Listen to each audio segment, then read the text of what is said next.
प्रश्न क्रमांक 3 बघा. योग्य रीतीने पिसलेल्या 52 पत्त्यांच्या कॅटमधून एक पत्ता काढला तर खालील घटनाची संभाव्यता काढा. तो लाल असणे आणि दुसरी संभाव्यता आहे तो चित्रयुक्त असणे. आता पत्त्यांच्या कॅटमध्ये तुम्हाला माहिती आहे की 52 पत्ते असतात, म्हणून एन ऑफ एस किती मिळाला आपल्याला? 52. मग आता पहिली घटना जर बघितली की तो पत्ता जर लाल असणे तर मग लाल पत्ते कोणते कोणते असतात? त्याच्यामध्ये एक असतो चौकट आणि एक असतो बदाम. आणि ते बदाम आणि चौकट प्रत्येकी किती असतात? 13 असतात. म्हणून 13 आणि 13 किती झाले? 26. म्हणून एन ऑफ ए किती मिळाला? 26. सूत्रात किमती ठेवल्यावर उत्तर मिळतं आपल्याला 1/2. एन ऑफ बी किती? दुसरा त्यांनी सांगितले आपल्याला तो पत्ता चित्रयुक्त असणे. मग आता पत्त्यामध्ये चित्र कुठले कुठले असतात? राजा राणी आणि गुलाम हे चित्रयुक्त पत्ते असतात. मग ते एकूण जर किती असतात तसे 12 पत्ते असतात. मग त्याच्यामध्ये एन ऑफ बी आपल्याला किती मिळाला? 12.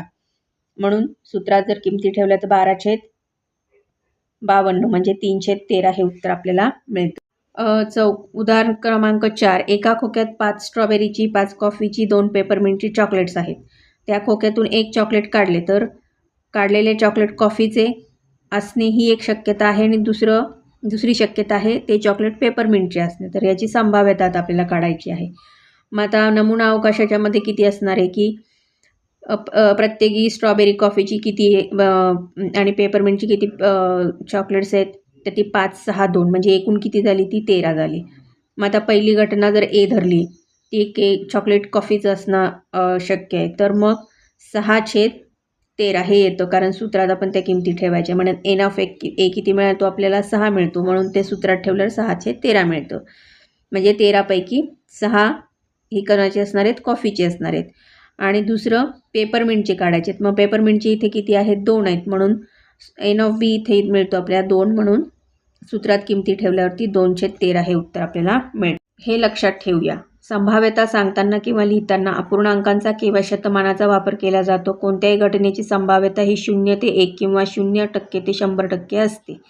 समजा घटना ई असेल तर 0 हा बरोबर किंवा कमी असतो पी ऑफ ई पेक्षा, आणि पी ऑफ ई हा कमी किंवा बरोबर असतो 1 पेक्षा, किंवा 0% हा कमी किंवा बरोबर असतो पी ऑफ ईच्या, किंवा पी ऑफ ई हा असतो कमी किंवा बरोबर 100%च्या. उदाहरणार्थ 1/4 ही संभाव्यता 25% अशी लिहिता येते. म्हणजे 100 पैकी 25%, म्हणजे पावभाग हा कशाचा झाला? 100चा पावभाग म्हणजे 25%. हे इथं उदाहरण आपल्याला त्यांनी सांगितले.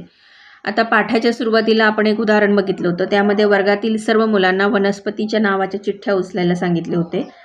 त्यावेळेस तुळस हे नाव लिहिलेली चिठ्ठी विद्यार्थ्याला मिळण्याच्या संभाव्यतेचा विचार केला होता.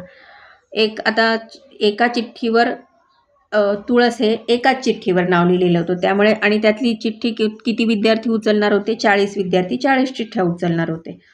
मग प्रत्येक वेळेला तुळस हे नाव लिहिलेली चिठ्ठी येण्याची संभाव्यता किती असती? 1/40, कारण ती एकाच विद्यार्थ्याला मिळणार होती. त्यामुळे चिठ्ठी पहिल्याने उचलली असती, मध्ये उचलली असती किंवा शेवटी जरी उचलली गेली असती तरी ती चिठ्ठी मिळण्याची संभाव्यता तेवढीच होती. म्हणजे ती एकाच व्यक्तीला तुळस हे नाव लिहिलेलं चिठ्ठी मिळणार होती. 5 सराव संच 5.4 याच्यातली ही उदाहरणे आहेत. या प्रकारे ती सोडवली